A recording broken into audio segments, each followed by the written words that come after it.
Туры эфирда яңалыклар чыгарылышы исәнмесез, студияда сезне мин Фәрида Сабирҗанова сәламлеп, еңелек тапшыруның кайбер темалары хакында. Торак коммуналь хезмәтләр өчен бурычлы шәһәрдәшне хөкем карары көтә, беренче суд утырышы булды. Кибеттән товар урлап саталар, балык булмаучылар арасында караклык очраклары арткан. Шәһәрләр хукук органнарында эшнең тиешле дәрәҗәдә башкарылмавы назарлана. Алар бүген шикаятларын кеше хукуклары буенча вәкаләтле вәкилгә җиткерде. Урында Ләйсән Ханова булып кайтты. Сабан туйлар дәвам итә. Ипподромда физик мөмкинлекләре чикле шәһәрдәшләр өчен милли бәйрәм оештырылды. Мәктәп яны лагерьләрендә балалар ялының кызган чагы.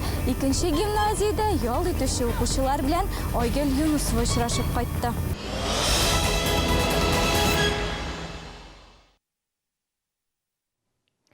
Әҗәтең булса, фатирсыз каласың. Бүген Чаллы шәһәр судында торак коммуналь хезмәтләр өчен түләмәүче гаиләне фатирдан чыгару буенча суд утырышы башланды. Сидоровка бистәсенең С32 йортында 2 бүлмәле фатирда яшәүче шәһәрдәшләрнең 243 меңнән артык бурычы бар. 2000 сум тирәсе пеня җыелган. Без шундый карарга килдек. Буларны судка бирергә. Без моның буенча мөрәҗәгать иттек исполкомга. Башкарма комитеты бұл мәселені қарады да, шундан соң бұл семьяны бұл квартирадан көшірге деген қарар шығарды. Шундан соң менә судка инде мөрәҗәгать иттек. Коммуналчылар әҗәтле шәһәрдәшләргә идарә итү компаниясына килеп, өстәмә килешү төзергә киңәш итә. Ул очракта яңа график булдырыла. Бу исә кешегә пениядан котылырга, субсидия алу өчен документлар тапшырырга мөмкинлек бирә. Бүгенгә Жилкомсервис компаниясенә генә дә шәһәрдәшләрнең әҗәте 150 миллион сумга җитә. Ташламага я гражданнарга сойларга кирәк булачак. Алар социаль хезмәтләр пакетына яки акчалата ярдәмгә өстенлек бирәчәкләрме икәнлеген 1 октябрьгә кадәр хәл итәргә тиешләр. Социаль хезмәтләр тупланмасы 713 сумны тәшкил итә. Шунысын искәртә белгечләр, күп кенә хроник авыруларны дәвалау күпкә кыйммәткә төшә.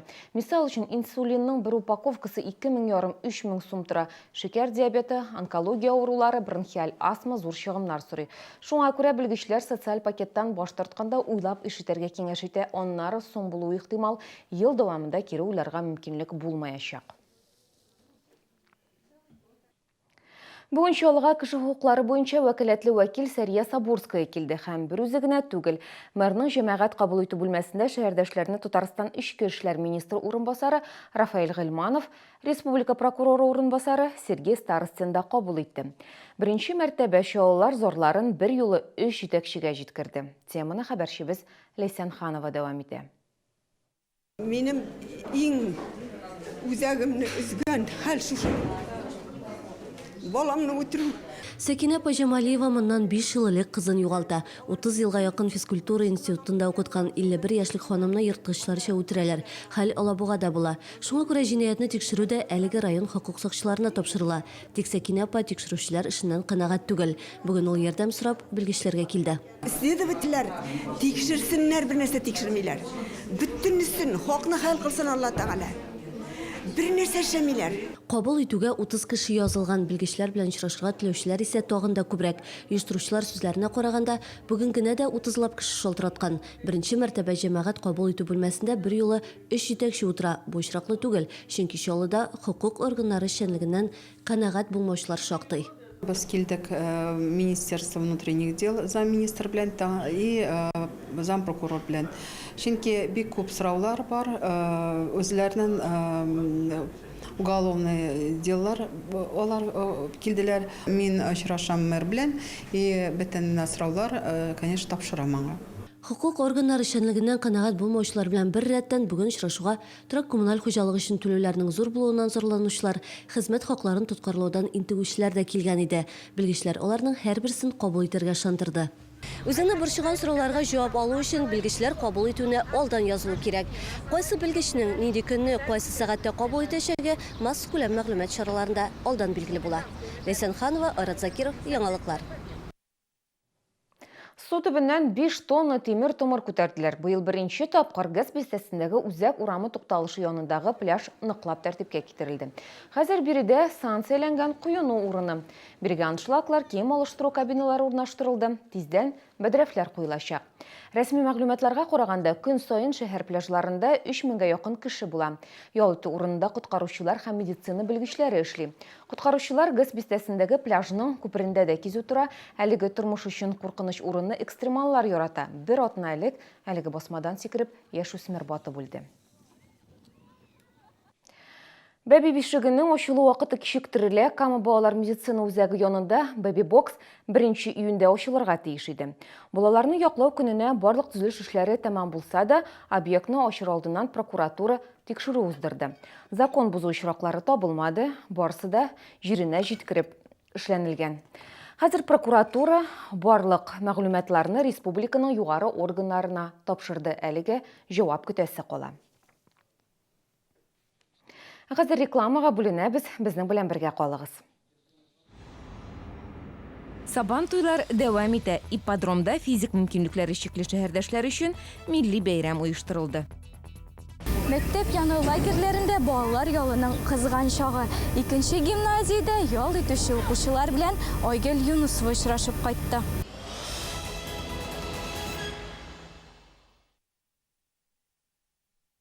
Мясоперерабатывающий комбинат продает оптом и в розницу мясо свинины, колбасы, мясные деликатесы и шашлыки собственного производства в магазинах «Мясной пир» в поселке Нефтебаза и на базе Закамья 510-й павильон. Телефон 20 13 19. От них нужно избавиться. Главное вовремя их обнаружить. Оснащение медицинских центров Pet Technology позволит на самых ранних стадиях обнаружить новообразование, чтобы вовремя начать лечение, или поможет вам убедиться в собственном здоровье. Pet Technology. Жизненно важно узнать вовремя. Тепло в доме, горячий обед на кухне – все это зависит от вас. Не забывайте за газ платить вовремя. Не ждите, пока вам его отключат и начислят пени. Лучше сразу оплатить и без газа не сидеть. Платите за газ вовремя.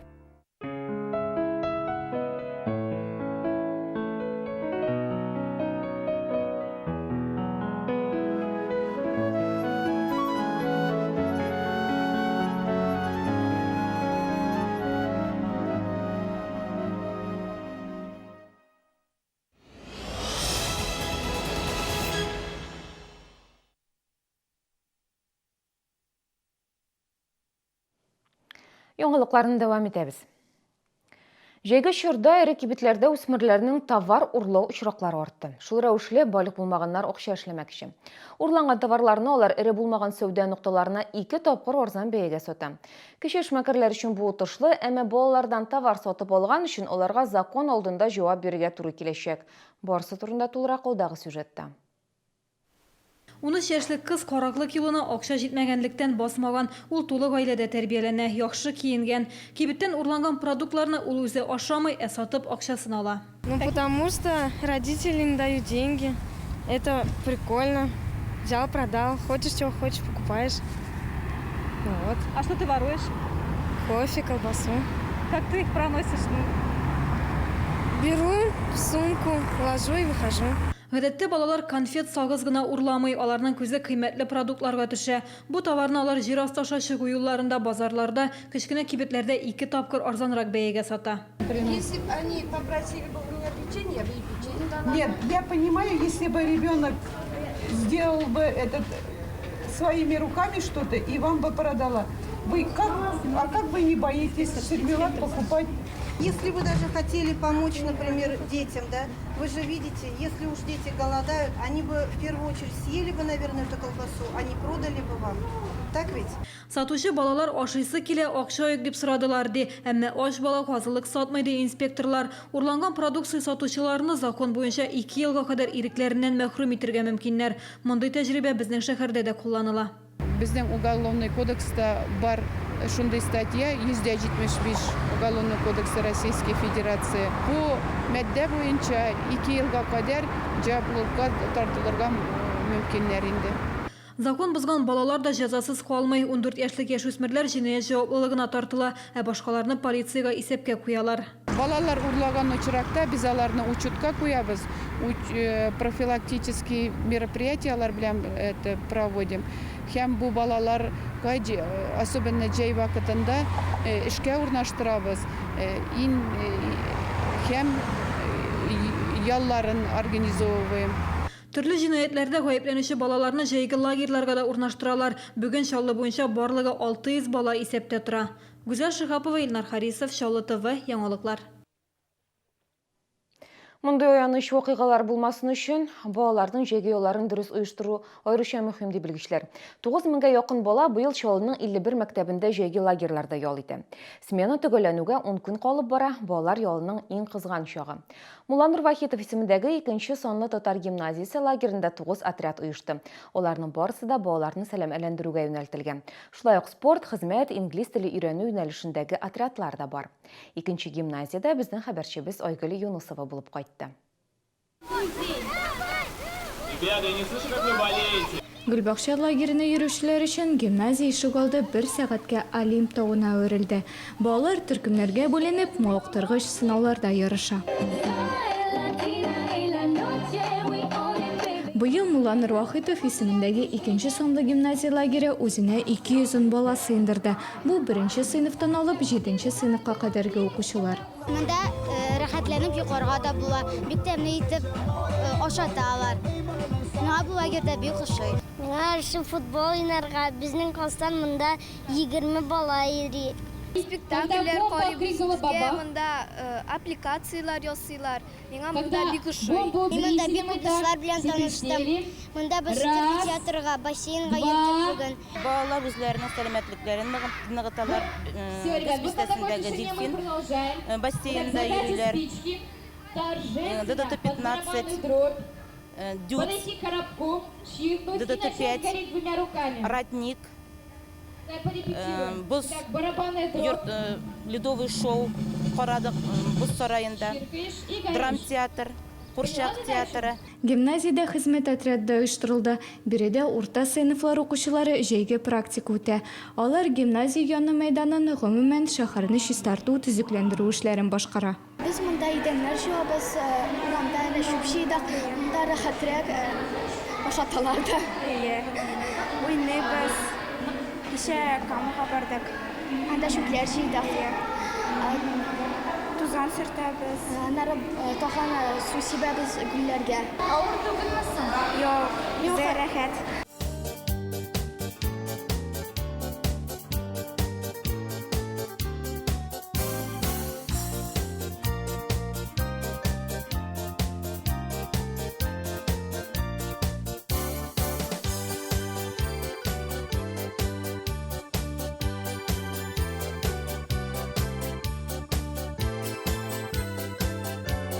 Айгөл Юнусова, Илнар Харисов, Чаллы ТВ, яңалыклар.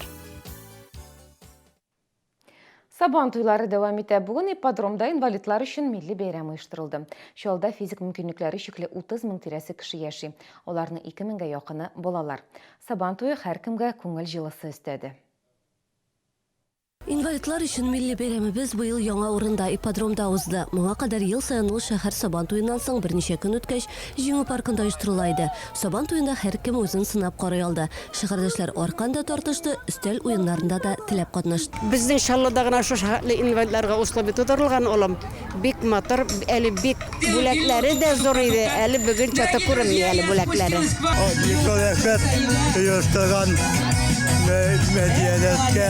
Рәхмәт сезгә, Алла. Evet yaşadığımız dönemde elikte evet yaşadığımız kadar bik evet. Biz bik şat мындай бәйрәмдә катнашырга. Монда бик матур кешеләр. Һәм инде без икенче елларга катнашырга бик теләп калабыз. Сабан туеның программасы гадәттәгечә кызыклы ярышлар, милли көрәш, бары тик ат чабышлары гына булмады. Люди понимают, инвалиды, что сидя в 4 стенах. 4 стена артында утырсаң, үзеңне беркемгә кирәксез итеп хис итә башлыйсың. Үзең кебек кешеләр белән менә мондай очрашулар алар кешеләрне таныштыра, дуслаштыра. Шулай гаиләләр барлыкка килә. Соңгы елларда мөмкинлекләре шикле шәһәрдәшләр өчен республикада күп нәрсә эшләнде. Уңайлы тирәлек федераль программасы тормышка ашырыла. Инвалидлар өчен яраклаштырылган клублар, фельдшер-акушерлык пунктлары ачыла. Бүгенге бәйрәмдә аларга үзләрен кирәкле итеп хис итәргә мөмкинлек бирә. В этом вопросе Әлбәттә, әле башкарасы эшләр күп. Башкарма комитет тарафыннан уңайлы тирәлек булдыру эше алга таба да дәвам итәчәк. Сабан туе инвалид шәһәрдәшләребезгә бар сырхауларын онытып торырга, борчу мәшәкатьләрен читкә куеп ял итәргә мөмкинлек бирде. Ләйсән Ханова, Константин Величко, Андрей Рачеев, Чаллы ТВ яңалыклар.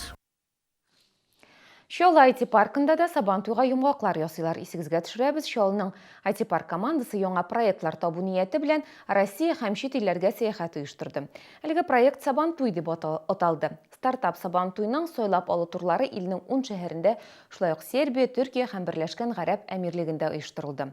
Катнашуга барлыгы 600 гариза кабул ителде. Җиңүчеләр стартап мәктәптә укыячак. Бүгеннән башлап биредә Россиянең иң яхшы IT белгечләре дәресләр бирә. Алар ярдәмендә стартаперлар үз идеяларын тормышка ашыра алачак. Җиңүчеләр өчен акселерацион программа башланды. Бер ай эчендә без аларны ничек бизнес ясарга өйрәтәбез. Аннан соң 11 июль көнне алар инвесторлар белән очраша. Бүтән еллар экспедиция нәтиҗәсе буенча 11 проект, 10 проект 3 миллион доллар сум акча үзләренә бизнесына привлекать итте. Быел без шул санны тагын да арттырырга тырышабыз. Шәһәрне бергә чистартыйк. Шолы ТВ телерадио компаниясе City Market 24 белән берлектә яңа акция игълан итә. Ул чүп-чарлы урынны тәкъдим ит исеме астында үтә. Без сез, ягъни тамашачылар күрсәткән чүпле урыннарны чистартачакбыз. Акция 3 этапта узачак. 16 июньнән алып 22-сенә кадәр чүп-чарлы урын турында безнең ВКонтакте социаль челтәрендәге төркемгә яза аласыз. Хатка әлеге урынның фоторәсемен һәм адресын беркетергә кирәк. Иң проблемалы урынны сойлап алганнан соң 1 июньдә ул чистартылачак. Безнең яңалыкларны ТВ-Чулны.ру рәсми төркемендә карагыз. Шулай ук көн дәвамында сәгать 10-да, 12-дә, 14 һәм 16 сәгатьләрдә Шолы ТВ центр каналында көн яңалыклары эфирга чыга. Ил, республика, дөнья хәбәрләре белән күңел радиосы таныштыра һәм көн дәвамында яхшы кәеф бүләк итә. Безнең белән бергә булыгыз. Бүгенгә менә шулар, мин сезнең белән сау булашам, кичләрегез ямьле үтсен.